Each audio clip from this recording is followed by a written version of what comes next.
What's going on, everyone? It's Mike, it's John back again, and this is your what's turning into the daily news show. I mean, the content that is being thrown out by the Blue Boys Network is absolutely astounding. So, look, we're back with another one, a little bit more action packed today, and I'm not going to say some breaking news because we all know it's happening, but Everton are releasing their wavy shirt tomorrow. I think pretty much everyone has seen it, so we all know what it is. I mean, we had leaks of this shirt in May. That's how stupid this is. Mate, well, the site that I use to get Frankie's Blag one off, it's been on that for a month. You could buy it a month ago of the Blag copy, so obviously they've had wind of it from somewhere. And Everton put this statement out and this video to say it's out tomorrow. Every man and his dog seeing it, so it's not really breaking news. So I won't be rushing to get the 9 o'clock video in the morning because it's old news. What I do like, I will be honest with you, seasons gone by, our away kits always released. Our new kits being released 2 weeks before the season, so they're getting it out a bit early. So I suppose the marketing is going in the right direction, which is a good start. I always like to buy a shirt for going on holiday, so hopefully this year I will be able to. But yeah, that's the only new thing that we can sort of look at, that it's come out a bit earlier than previous seasons, because every man and his dog, as I say, knows what it looks like. Yeah, and you get the woman's one for the extra room around the chest area, don't you, John? The other thing just to mention then, big news really, this one, is Terno Barry, Villarreal centre-forward. Everton are apparently in discussions with Villarreal about getting him for below his release clause, which is 40 million euros. By all accounts, he is keen on a move to Everton and the Premier League, but Everton is his chosen destination. He scored 11 goals last season and 4 assists in 37 games, 25 starts. So, look, he's a very capable centre-forward. He's 6'5", he's quick, he's young. He's probably all the things that we've been screaming for in a centre-forward in quite a long time. We banged on about striker yesterday. The fact that these rumours have sort of circulated may mean that maybe Calvert-Lewin is leaving. I mean, it's what we're all sort of hoping for in the nicest possible way. So, are you happy? Unhappy? No, I'm happy. I'm happy. Anything can be an upgrade on what we've got at the club. No disrespect to Betto. I'm not going to go on about his purple patch. He's raw. Barry's going to be raw, and we're going to have to be patient with him. I think he comes to Everton with the videos I've seen and coming into the Premier League, which is a tough league. I think he's going to remind a lot of people of Moyes Keane. Now, Moyes Keane took time to settle. Probably didn't quite make it at Everton, but look what he's done as he's got older, as he's got more experience. Look what Moyes Keane's done since he left Everton. He's played in the Champions League. He's really put himself on the map. I watched some videos before of Barry, and the way he plays, he likes to run at the opposition with the ball, and he likes the through ball as well. And what I found with it, Michael, is when he's got the ball, the way he runs when he hasn't got the ball is he sort of drags players out of position. So inadvertently, this goes back to us screaming out for this top central midfielder that we need, because if we can bring that in, the way Barry plays and he drags the opposition's players out of position, it will then give our midfield, the likes of if we bring someone in, and also Ndiaye, it'll give them space to run into. But, we spoke about him the other week when the rumours first surfaced. He's good with both feet. He also, what I noticed is he likes to roll a player as well. So he likes the ball played into him. And as he sort of controls the ball, he also does that move to turn away from the defender. So he's good like that. He scores goals with his head, scores goals with both feet. So he's probably more of an all-round centre-forward than what we've got at the club at the minute. But again, as Everton fans, me included, and there's a lot of Everton fans out there who tend to write players off before we've even signed them. I've seen some people on Twitter already saying I wouldn't pay 40 million quid or euros for him. He's shit. He's not going to improve us. He is going to be raw, but we've got to give him time as a fan base because he looks like he can become the finished article because he looks like he's an all-round centre forward. To me, he's got a bit of everything, which we need. But again, patience will be needed. I'm going to play devil's advocate here. Here we go. How long do you happily give a player like this? And the reason why I ask this is we have seen this by Everton bringing in youth players before. Ademola Lookman, you mentioned the other one, Moyes Keane. Both were told that they've got terrible attitudes. Both were told that they, weren't good enough or didn't fit in or whatever reasons it was for not playing for Everton. But irrespective, both of those players went on to, let's be realistic, have fantastic seasons this season and you can argue better careers. They're playing European football. Ademola Lookman scored, what was it, a hat-trick in the semi-final or even the final of the Europa League, whatever it was. I'm not being funny. Moyes Keane's come off the back of an absolute unbelievable season. So how long do you give him? And as an Everton fan, because you were critical of Moyes Keane and we didn't necessarily know each other particularly well for Ademola Lookman. But do you look back at that now and do you go, I was harsh, I'm going to be different on this one? I think I was quick to jump to conclusions. Quick to jump to conclusions. But you also can't blame me and some Everton fans for sort of jumping on that bandwagon, especially with Moyes Keane, because I thought his attitude at Everton was poor. I think he did have a poor attitude at Everton. And as I said before, as he started winning trophies in his career, and as he's got older, and as he's got more experienced, the attitude that he had at Everton seems to have left him, and it's done him well.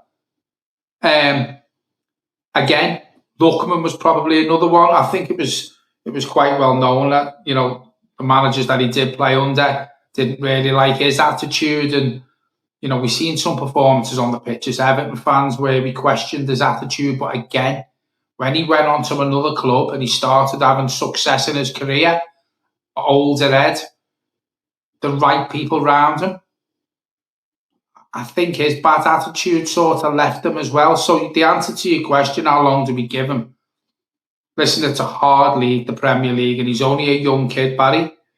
I won't be as quick to jump on that bandwagon this time if he doesn't perform in the first 2, 3, 4 months of the season. I'm willing to give him a season to get his feet under the table, because what you've also got to take into account, Michael, is he's not going to be the only new face. So it's going to take him time to get used to the players that are already at Everton. And also, there's going to be other players coming into the club as well who have got to learn how to play together.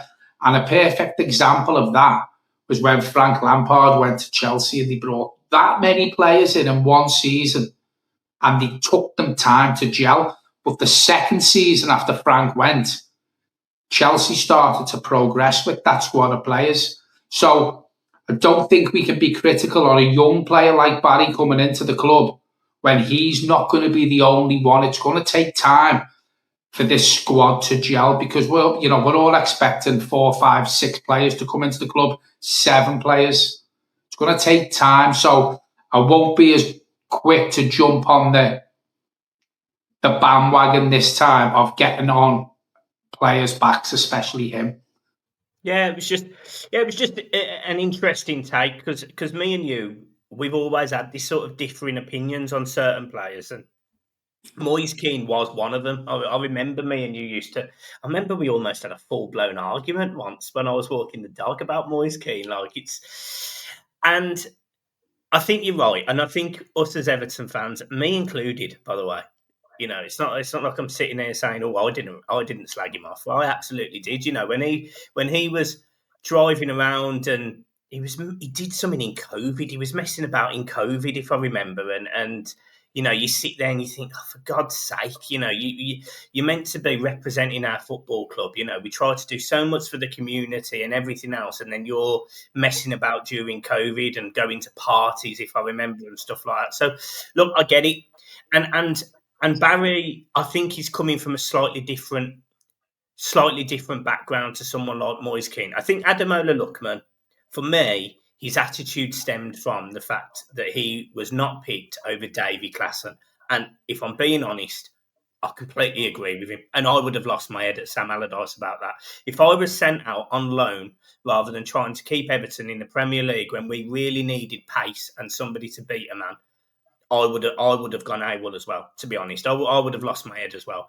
Moyes Keane was different. I think he came into Everton feeling like he was the big I am, the big move from Juventus. He's going to be the next big thing in the Premier League. Probably looked at similar, foreign imports into the Premier League that have done really, really well from a young age, like a Romelu Lukaku, for example, 18 years old or whatever, when he goes to Chelsea, goes on loan to West Brom, smashes it at West Brom, big move to Everton, goes to Man United, etc., etc. He probably looked at all those things. Barry doesn't have that background. Villarreal are not bigger than Everton Football Club. Juventus, they are. So I think Barry will walk into this club with a point to prove rather than going, I am the man. And that's the bit that I like about Barry. I think Barry's going to come in. He's going to probably know he's the number one, but he's got a pretty decent teacher in front of him. And I know it sounds a bit weird, but he's going to have, if Betto chooses to stay, which there's no rumours or indications to suggest he's not. Betto has gone from essentially non-league football in Italy to the Premier League and scored 10 goals in the Premier League. He scored 11 goals in Syria the season before. He can learn from someone like Betto. Yes, he's a better footballer, ball to feet, comfortable, probably beats a man better, all of those things. But from a learning perspective, Betto, being that little bit older, can say to him, right, come on then, you're going to test us. We're going to test each other this season. We're going to fight it out to be number one striker. There may be the odd time they play together, but the point I'm making is he hasn't got a bad role model in Betto as someone that wants to play for the club. Blood, sweat, and tears on the shirt, a comment that you always make, and you can't. You said it the other day, Betto. You can't fault his attitude. You can never fault his attitude. Learning from someone like that, I think, is incredibly beneficial for someone like Barry. And that is what excites me about this move. The fact that he could come in and he's almost a complete breath of fresh air. Now, I would have liked to have seen it with Chimita, if I'm being honest. I would have liked to have seen Chimita given more chances last season, but he wasn't. So I think, without sounding horrible, you almost need to move on. You almost need to get a season under his belt. He needs to not have an injury, and he needs to go and prove that he can score goals at any level. But for me, go on. Do you think if we bring Barry in, do we go with Barry and Betto for the season? Or do you think if we bring Barry in, we also bring another centre forward in and we let Betto go? Do you think David Moyes will go into the season with two brand new centre forwards? This is obviously hinging on Dominic Calvert-Lewin going and Chimita getting his loan move. Do you think he brings two strikers in and lets Betto go? Or do you think he brings one in and says, right, it's you, Betto, and you, Barry, to take us through the season? Yeah, I think he sticks with Betto. Will Betto stick with Everton? Well, that's going to be the problem. That's going to be the problem because you've rightly just said Barry's going to be raw, which means he's not going to play 38 games in the Premier League. He's not going to play 7 games in the FA Cup where we go from the third round to winning the FA Cup. He's not going to do that. He's not going to be in the second round of the Carabao Cup and then we win the final. Like it's not. That's over 50 games that Everton are going to play next season because we're going to win the lot. So he's going to be rotated with Betto. So the point you're going to make to both of these players early doors, I would say, is you're both going to start 5 games. However you both do over those 5 games, he's going to decide who sort of carries on as number one for the foreseeable. And when your form starts dropping off, the other one's going to play. So you're rotating the 2 strikers. for me, if we don't keep Calvert-Lewin, I don't think he loans Chimita. I don't think David Moyes will want to go into this season with only 2 strikers. So for me, I think he keeps Chimita as well, and that's going to be interesting because where does he fit? But the thing is, you say this, if Calvert-Lewin goes, you don't see Betto going, and you see Chimita staying as well. As we've agreed on here, listen, Barry might come in and hit the fucking deck running, mate. He might go and score 6 goals in pre-season. He might score 3 goals in his first 5 games. Then he stays in the team. So you're 5 for Betto and you're 5 for Barry. That goes out the window because you're not going to take someone out the team who's done that. But if Barry is raw and he doesn't hit the ground running and it's taking him a while, and I'm not writing him off, this is just ifs and buts. And Barry comes in and he struggles at the beginning. Is Betto, Chimita and Barry enough for the season then? Depends on your expectations, doesn't it? And that's the problem. Like, if you're expecting Everton to progress from where they were last season, I think the answer is yes, but not by much. I think we go from 13th to 10th. If you're wanting this Everton team to kick on and push for Europe, then I think you need to do something about that. Do you get what I mean? Like, I think someone's got to come in. And the reason why I say that is I think we will get more goals from other areas of the pitch this season. So I don't think there's going to be that need for Betto to have that purple patch this season. But the point I make is, and you are absolutely spot on, it falls down to ambition, because I don't think Betto, if he has to carry this team as the forward for the season, I don't think he scores enough goals to get us challenging for Europe. So it really depends on where David Moyes, the Friedkin Group, us as fans, our expectations are. Now, my expectation for Everton is to challenge for Europe, but that was on the back of signing a striker that was ready-made, going to come in, definite number 1 striker, and hopefully score 15 to 20 goals in the season. I don't think Barry does that. As great as he's going to be, as exciting as it looks, I don't think Barry does that first season. And this is where we're in a predicament, because we've got to bring that many players in now. You can't just go out and get that 15 to 20 a goal a season striker, because strikers who are going to guarantee you, nothing's guaranteed, but who you'd expect to get you 15 to 20 goals this season is going to cost you a lot of money. A lot of money. Now, if we're going to, obviously we're in talks with Villarreal to try and get this 40 million quid, euro, whatever it is, the price down. Barry wants to move. He wants to move to the Premier League. I think Everton and Villarreal will come to some sort of agreement. Talks have started now, by all accounts. So even if they agree on 30 million and then add-ons, 33 million, then add-ons, I don't see Everton going out and spending that amount again, and possibly a bit more, on another striker. So you're spot on with what you say. If we do go ahead with Barry and Betto, and possibly you say Chimita might stay as the 3rd striker, it's what's the word? It's imperative. What is it? Imperative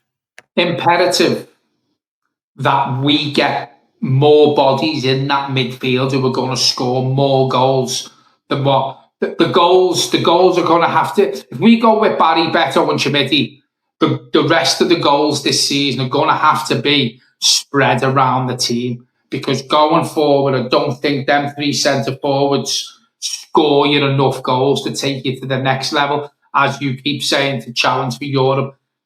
When you say challenge for Europe, I think the maximum we can hope for is probably the Conference League, because it's a massive summer for Everton. But listen, if you said to me now, Everton are going to challenge for the Conference League next season, I'd bite your hand off. I would bite your hand off.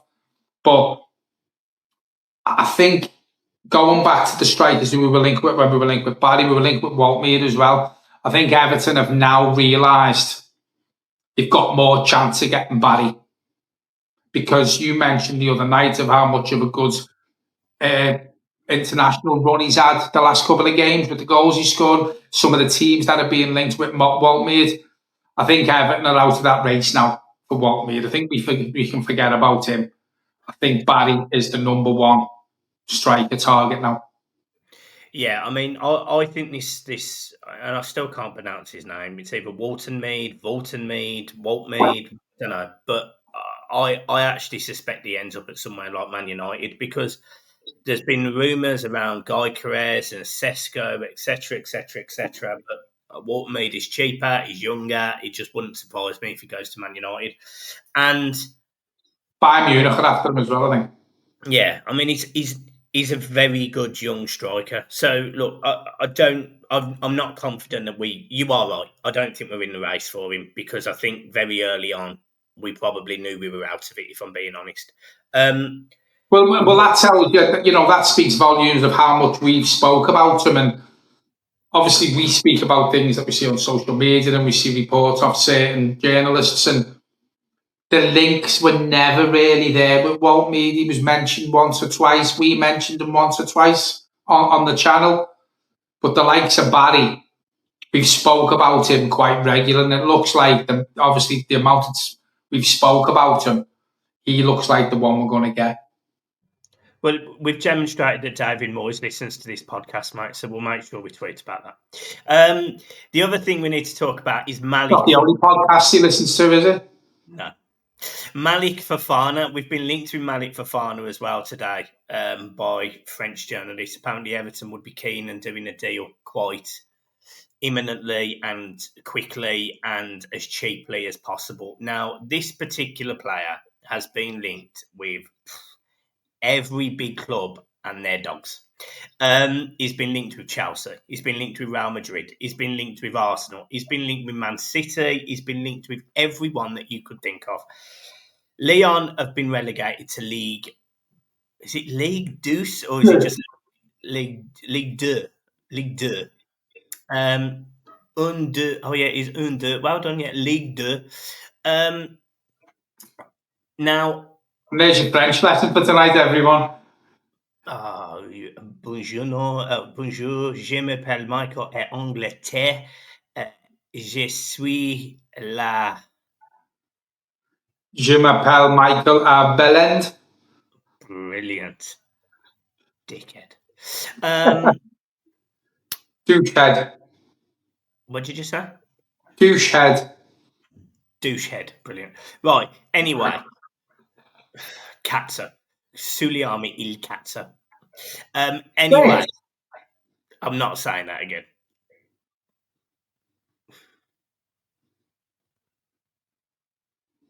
Right, anyway, Malik Fofana. So we've been linked with him today. Cut price move. Now, a cut price move for this guy is probably about 25 to 30 million, because apparently they want 45 to 50 for him.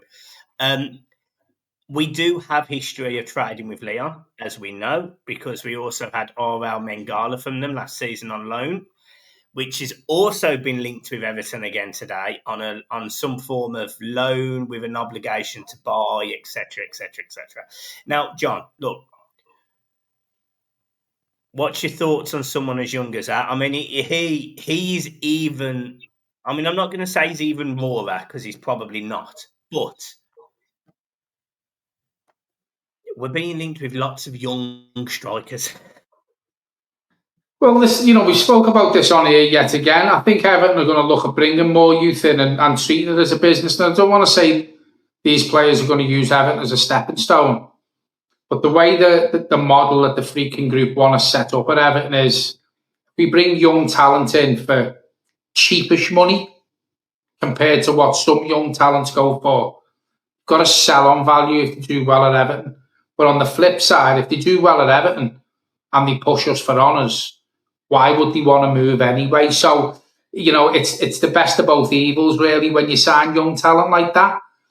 What I will say, if Everton are going to get Fofana, which in my opinion they're not going to, but if they are, He needs to be on a plane now with the medical boot, with the contract written out, and ready to sign as soon as he puts his feet on the tarmac in the fucking Spire Hospital in Smithdown Road, where he'll have his medical. Because I'm telling you now, mate, if Everton don't move fast on this and they really want him, they've got no chance of getting him. Which, in my opinion, they haven't got a chance of getting him anyway. When you look at some of the clubs who he's been linked with, Chelsea will probably come in and spunk another 50, 40 million on him, because that's what Chelsea do and get away with it. So if Everton want a player like Fofana, who is a top talent, and you can tell that by the clubs he's been linked with, Leon looks like they still are going to play European football next season, so they've still got that to fall back on. Doesn't look like they're getting kicked out of Europe. But if Everton want Fofana, mate, they're going to have to act very, very, very quickly. Yeah. His biggest trait, biggest strength, apparently, is his explosive pace and dribbling ability and willingness to beat a defender, which is always useful in an Everton side that does lack explosive pace. The player we need, isn't it? Hey mate, I'd be chuffed if we sign him, but I'm just like you, mate. It's not happening. Right, two more players that we've sort of semi been linked with. Leeds have actually been more linked with this player, and Sunderland, which is Habib Diara. Now he's been rated and thought about for years by various Premier League clubs. I have a funny feeling. About 3 years ago, it was Baz at Toffee TV that had sort of done a bit of scouting on him and really highlighted his strengths, which is he's a ball carrying midfielder and he's got a goal and an assist in him. I think he scored 5 goals and 4 assists this season. He's still young. I think he's a Senegal international, so again knows players in the Everton team and around the Everton team. So I would be all up for this. But this is yet again another 25, 30 million pound player. So I just don't see where Everton have got 110 million pounds to spend on 3 players there, if I'm being honest. Well, we're being linked with all these midfielders, and it's the sort of midfielders who we've asked for. It's the sort of midfielders we need, but we can't sign them all. So I think we should forget about Fofana. Habib Diara, who you've just mentioned, if he's been linked to Everton and he's been linked to Leeds and he's been linked to Sunderland, no disrespect to them other 2 clubs, but if that's his pick of clubs, then I'd like to think he'd choose Everton. He'd choose Everton. And again, we say it again, all these links that were being linked with people, it's another young talent. So David Moyes, obviously, if he is looking at these sort of players, we're only going from the links we're seeing. But I think it's pretty obvious that he is going to go down the more youthful route and the younger players, which what we spoke about before. But again, you've just explained what sort of player he is. And again, it's the same sort of player that we're screaming out for. One of these links has to come true.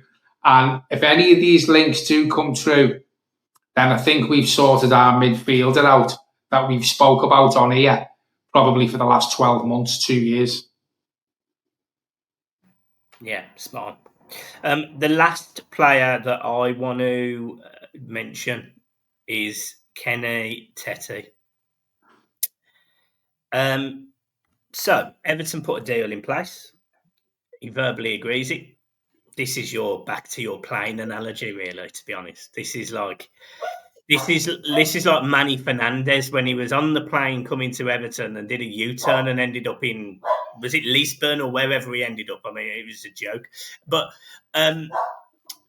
for me, him as a player, if you've got Everton and you've got Fulham available and they've both offered the same wages, Everton are going into a new stadium with new owners and all of those things, you're essentially guaranteed to certainly be in the mix to start at right back. I mean, I still think it probably goes with Jake O'Brien, but you're in the mix. You're going to play a mixture of games.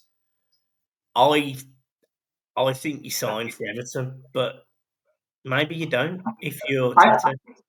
Well, the thing is, mate, you've got to look at, has he got a family in London? Has he got any young kids? Does he want to uproot sticks to the northwest? But I think this is his agent. I think his agent's played a blinder here. I think he's not got the contract that he wanted at Fulham. So then his agent has banded his name around. Everton have verbally agreed a contract with him, and you told me today that it looks like the contract Everton have offered him and the contract Fulham have offered him are for the same amount. Now, I don't think the structure that it's Everton now, I'd like to think they won't get held at ransom and they don't put all their eggs in one basket, because we've seen it in the past with the people who've run our football club, the directors of football we've had, the managers who we've had. They've put their eggs in one basket and we've lost out on so many targets by doing that. So if Teti is undecided, I don't want a player pulling that Everton shirt on who was a bit unsure whether he wanted to join the club. I only want players who are 100% committed to our football club. And if he's unsure of whether to stay at Fulham or come to Everton, we've spoke about his injury record. So are we going in two balls deep? If we offer him more money, then Fulham offer him more money, then we get in his ear and we get into an auction with wages. Are we being too ballsy by trying to bring a player in who's got quite a bit of an injury record? If he's not 100% committed, mate, I'm one of them now. The way this football club needs to be, if he's unsure, stay at Fulham and move on to the next target. Yeah, and I completely agree. Absolutely spot on, John. Completely agree. And that is one thing that we agree with. We should not be held to ransom. We are Everton Football Club and we are back, baby. Right, I've got nothing else to add. We have been linked with other players today, but to be honest, we've been linked with so many players today that this video could easily be an hour and a half long and we could be talking about all sorts of players. We just don't think we're going to sign. I think there's a 10% chance we could sign Malik Fofana. I think we probably are going to sign Barry, if I'm being honest. And I think it'll be early. I think it'll be like 2nd of July. New shirts coming out tomorrow. But that's it. Like, what else is there to talk about, John? Apart from how your face yesterday looked like it had makeup all over it. I mean, I don't know what else to add. I had my ring light on that yesterday, but I'm in the kitchen today, so I haven't had to put it on. Do you know it sounds like you're in the toilet, I must say. Anyway, guys, it's the same place, isn't it, in your house? Well, I'm going to say, do you shit and piss in your fucking kitchen? You've only got one sink, ain't you? So that's what you use it all for, ain't you? Like fucking stepped up, we all bath in that as well. Right, guys, we will leave it there. Make sure you hit the like and subscribe, and make sure that if you can donate to John's GoFundMe page to buy him a house with an actual bathroom, that would be useful. You've got no comeback. I'm doing it. Can't be arsed with you. Yeah, you love it. You love it. Right, guys, look, I'll see you soon. Up the toffees. There's probably going to be a video tomorrow as well, but I mean, at this point, it's a joke, to be honest, the amount of content you lot are getting. It is a joke. All right?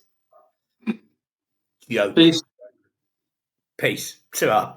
Up the toffees. Do you want to end the video, John? Now we've been ending it for the last minute and a half. Thanks everyone for watching. Don't forget, hit the like and the subscribe button. Do not hit that button or I'll come to Birmingham and fucking hit you.